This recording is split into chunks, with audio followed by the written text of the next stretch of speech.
Hello everyone, welcome back to my channel. This is Paramita and I heartily welcome you to my channel Paramita PM. If you are new to my channel, then I would request you to go through the content of my channel, look at the videos, and if you really find those videos helpful and if they really heighten your interest, then do like it, share it, and do not forget to subscribe to my channel. And most importantly, please turn on the notification bell button so that you get notified whenever I upload any new videos on my channel. So now, without any further ado, let's get into the lecture.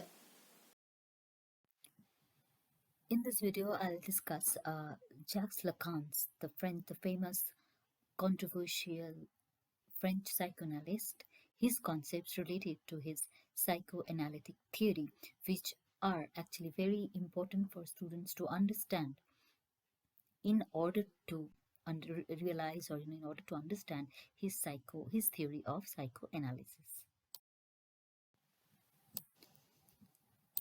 Mirror stage is the stage that occurs when the child enters the imaginary order, and it spans from 6 months.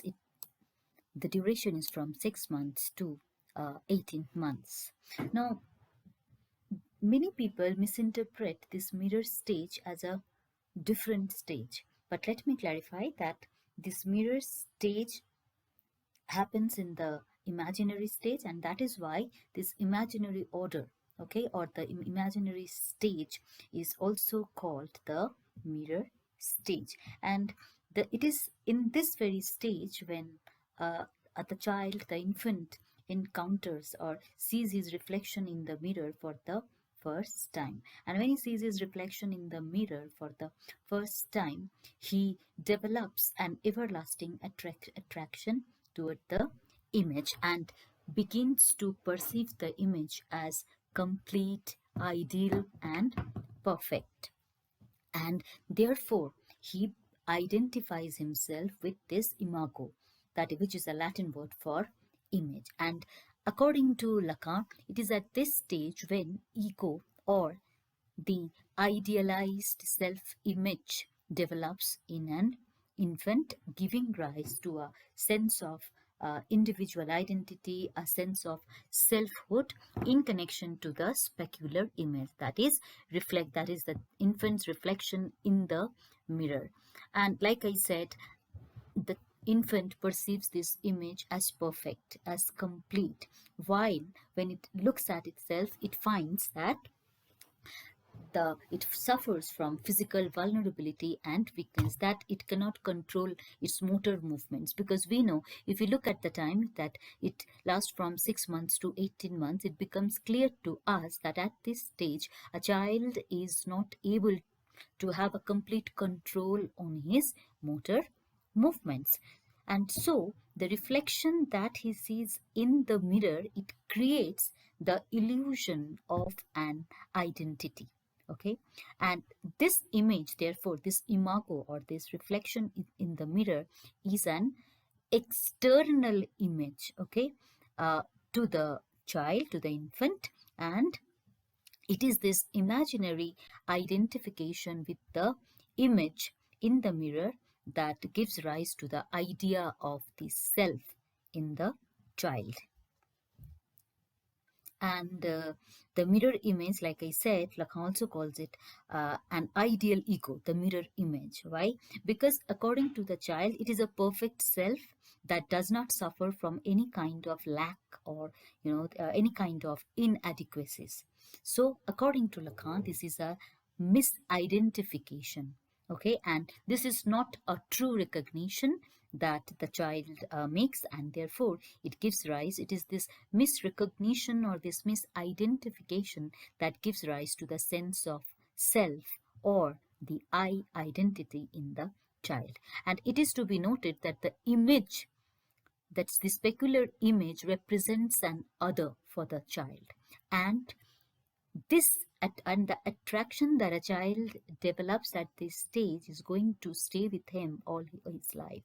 And it is always in relation to this other that the child or an individual, let's say, will construct its identity and perceive or see try to evaluate his or her self-worth, and it will always happen in relation to the other. Now this other could mean so many things. This other could represent the mother figure, the other could represent social expectations, the other could represent social demand, social image. And throughout our life, what we do, that we keep on perceiving ourselves in relation to this other, that could represent so many things. Like I said, it could represent social expectations, social demand, social image. So therefore, according to Lacan, it is this mirror stage has a very deep impact on the psyche of an individual, or the psyche of a child, because he begins to, and this is something that an infant strives to achieve, this idealized, this perfect image that he perceives in the mirror, giving rise to the idealized image of his self. Another term which is very important and which is very integral to Lacan's theory of psychoanalysis is this imago.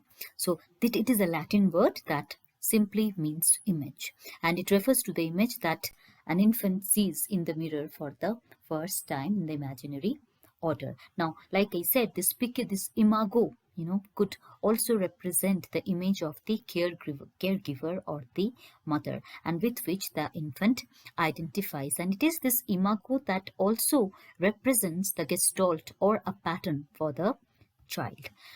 In the aha experience also, like, which was identified by Wolfgang Kohler, where he says that it is at this moment when a child identifies himself with the image, okay, it gives rise to a aha experience, meaning it is a moment of jubilation, it is a moment of joy for the child. And it is at this point that the infant grasps the connection between the image and its own existence. And like I said, this connection would remain with the child all his life, and it is always in connection to its existence and the image, which is something external to it. The child will start to construct its identity. Okay, so it is always in relation to this external image, which is also the other for the child. So like I said, the infant experiences the imago as a gestalt, which is actually a meaningful form, where gestalt means a pattern, a meaningful form, which implies that the child does not perceive the image in parts, rather, or as an assemblage of different elements together. Rather, it perceives it as a whole, as a pattern. And this imago, therefore this image, is connected, is associated with the imaginary stage, where the infant identifies himself with this image or imago.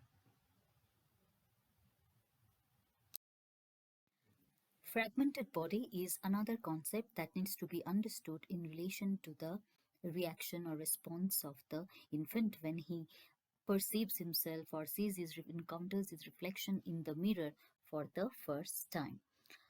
This When the child looks at the image in the mirror, it is perceived as something whole, okay, and then it produces a sense of contrast in the child, and it feels its body fragmented, and it produces that feeling of vulnerability, insufficiency, a lack, because according to the child, the reflection, the specular image, okay, the reflection in the mirror is perfect, is ideal and complete. While when the child looks at himself, the child finds that it is fragmented. It doesn't have any control over its body, over its movements, and so experiences his or her body as uncoordinated and vulnerable and insufficient. Why? Because at this stage, the child is dependent on the caregiver or the mother. So, this feeling of imperfection or this feeling of fragmentation makes him identify with the imago or the image in the mirror, which he perceives as unified. And because the child experiences this feeling of fragmentation, it also arouses an aggressive conflict or a tension between the child and the image. And it is resolved through the identification with the image. And it is this primary identification with the counterpart is what forms the ego, or the or what Lacan calls the I identity. And Lacan also calls this moment of identification, like I said, a moment of joy. So why is this joy? Why does the child experience such joy? Because uh, imagines that it expects that, like just like the image in the mirror, it would achieve a degree of muscular coordination, which in truth or in reality he has not actually uh, achieved. So it is this identification that involves the ideal ego, which functions as a promise of future, meaning that a child thinks that in future he or she would achieve that wholeness, which sustains the ego and continue and makes him have this expectation. So this is the I that forms because of this identification continues to be haunted by the contrary image of the fragmented body, because the child perceives the image as perfect, as complete, so it is haunted. Okay, and it always strives, and Lacan says that this ideal is the self-idealized image is something that an individual carries all his life and strives to achieve it. Gestalt is another important concept in Lacan's psychoanalytic theory. It is a German word that means a pattern, a configuration.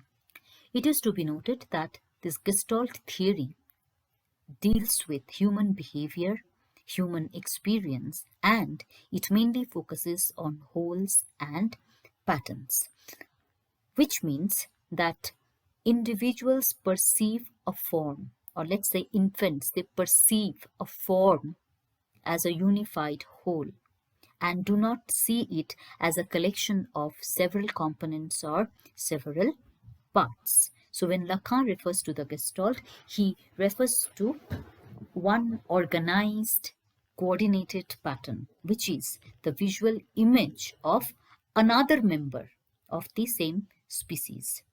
For instance, if we talk about the infant's experience of seeing his or her reflection in the mirror for the first time in the imaginary stage, then the infant sees the image as a unified whole.